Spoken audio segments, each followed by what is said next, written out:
피청구인이 오염시킨 헌법의 말에 대해서 말씀드리려고 합니다. 말은 같은 말을 사용하는 언어 공동체의 구성원들이 서로 소통하는 수단이자 생각을 담는 그릇이라고 합니다. 따라서 누군가가 사용하는 말이 정반대의 의미로 쓰인다면 더 이상 소통은 불가능할 것입니다. 만일 그 누군가가 권력자라면 언어 공동체 전체가 큰 혼란을 겪게 될 것입니다. 피청구인은 자주 헌법을 이야기했습니다. 상식과 공정을 역설하기도 했습니다. 취임사에서 합리주의와 지성주의를 말하기도 했습니다. 미국 순방 중에 피청구인이 사용한 비속어가 논란이 된 적이 있습니다. 이후 특정 언론사 기자의 전용기 탑승을 배제하는 조치를 하였습니다. 대통령의 헌법 수호 책임의 일환이라면서 헌법이 보장하는 언론의 자유를 탄압하면서 헌법 수호를 내세운 것입니다. 2022년 10월경에는 적대적 반국가 세력과는 협치가 불가능하다고 했습니다. 야당을 적대적 반국가 세력이라고 규정한 것입니다. 2023년 광복절 경축사에서도 진보적 시민사회와 야권을 싸잡아 반국가 세력, 공산전체주의 세력이라고 낙인 찍었습니다. 2024년 4월 총선에서 국민들은 냉엄한 심판을 하였습니다. 그러나 오히려 선거 결과를 부정선거의 탓으로 돌리려는 망상을 키워온 것으로 보입니다.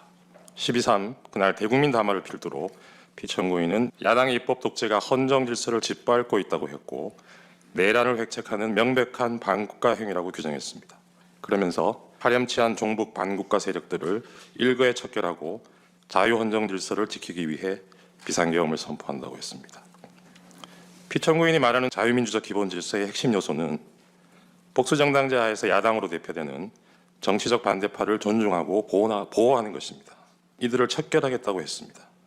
이것은 자유민주적 헌정 질서를 파괴하겠다는 것과 다를 바 없습니다. 포고령에는 피청구인을 비판해온 모든 세력들이 망라되어 있고 모든 정치적 반대파들의 입을 틀어막고 손발을 묶으려 한 것입니다. 자유민주주의의 수호를 위해서라는 것이었습니다.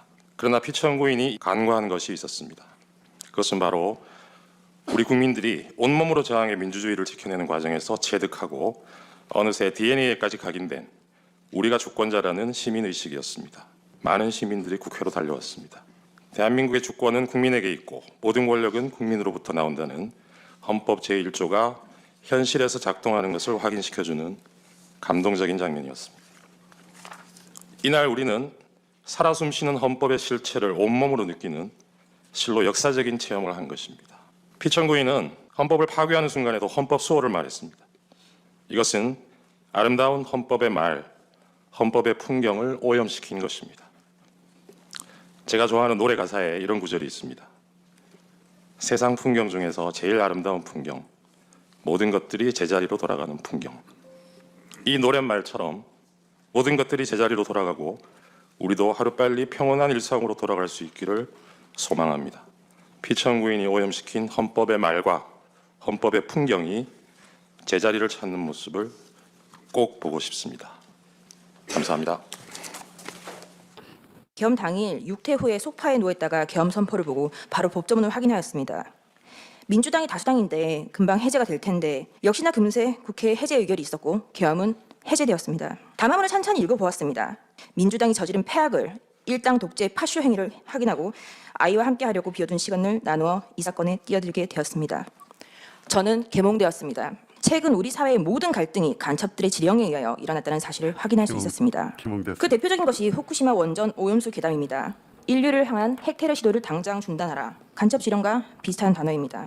간첩들은 국회 진입에도 적극 개입하였습니다. 진보당과 연대하라. 이태원 참사가 일어나자 간첩은 민주노총에 지령을 내렸습니다. 북한이 지시를 내린 구호는 국민이 죽어간다. 이게 나라냐. 태진이 추모이다. 입니다. 이 구호를 사용한 단체는 촛불행동입니다.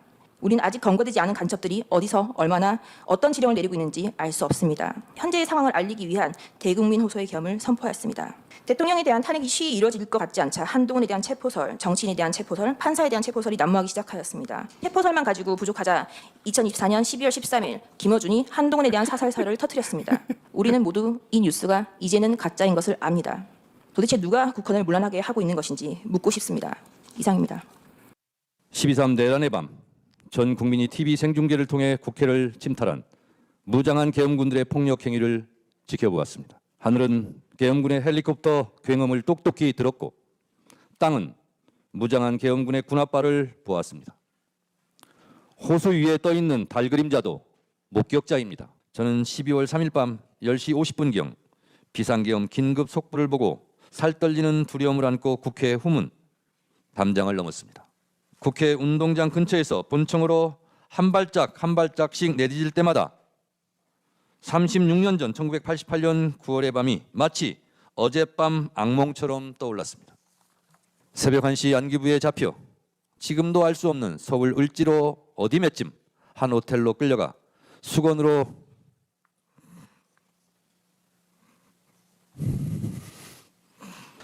눈을 가린 채 속옷 차림으로 4시간 동안 주먹질, 발길질로 고문 폭행을 당했습니다. 노상원 수첩대로 시행되었다면 수많은 사람들이 죽음을 피하지 못했을 것입니다. 민주주의 적은 민주주의로 물리치고 헌법의 적은 헌법으로 물리쳐야 합니다. 필연은 우연의 옷을 입고 나타난다고 했습니다. 비상계엄이 몽상가의 우연한 돌출 행동이었다면 내란 극복은 국민들이 이뤄낸 필연입니다. 민주주의와 헌법 수호를 위하여 비정부인 윤석열을 하루라도 빨리 신속하게 만장일치로 파면해 주시기 바랍니다.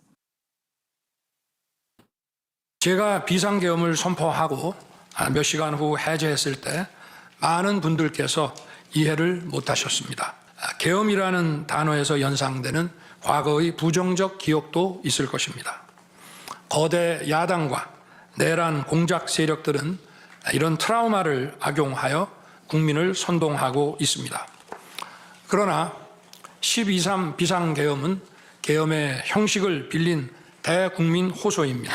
거대 야당은 제가 독재를 하고 집권 연장을 위해 비상계엄을 했다고 주장합니다. 내란죄를 씌우려는 공작 프레임입니다. 부상당한 군인들은 있었지만 일반 시민들은 단 한 명의 피해도 없었습니다. 처음부터 저는 계엄 상태가 오래가지 않을 것이라고 했습니다. 하지만 그런 내용을 사전에 군 지휘관들에게 그대로 알릴 수는 없었습니다. 그래서 군의 임무를 경비와 질서 유지로 확실하게 제한한 것입니다. 2시간짜리 내란이라는 것이 있습니까? 주권 침탈 세력들과 우리 사회 내부의 반국가 세력이 연계하여 국가 안보와 계속성을 심각하게 위협하고 있습니다. 이들은 북한 공작원과 접선하여 직접 지령을 받고 간첩을 잡지 말라는 것입니다. 작년에는 중국인들이 드론을 띄워 우리 군사기지, 국정원, 국제공항과 국내 미군 군사시설을 촬영하다 연이어 적발되었습니다. 190석에 달하는 무소불위의 거대 야당이 우리나라와 우리 국민 편이 아니라 북중러의 편에 서 있는 것입니다. 멀쩡한 것처럼 보이지만 실질적으로 전시사변에 못지않은 국가 위기 상황이라고 저는 판단하고 있습니다. 이런 세력과 타협하고 흥정해서는 안 된다고 생각합니다. 지금 우리나라는 제왕적 거대 야당의 시대입니다. 제가 정말 제왕적 대통령이라면 공수처가 공문서 위조까지 해가면서 저를 체포할 수 있겠습니까? 2가지에 대해서만 간략히 말씀드리겠습니다. 우선 제가 국회의원을 체포하거나 본회의장에서 끌어내라고 했다는 것입니다. 정말 터무니없는 얘기입니다.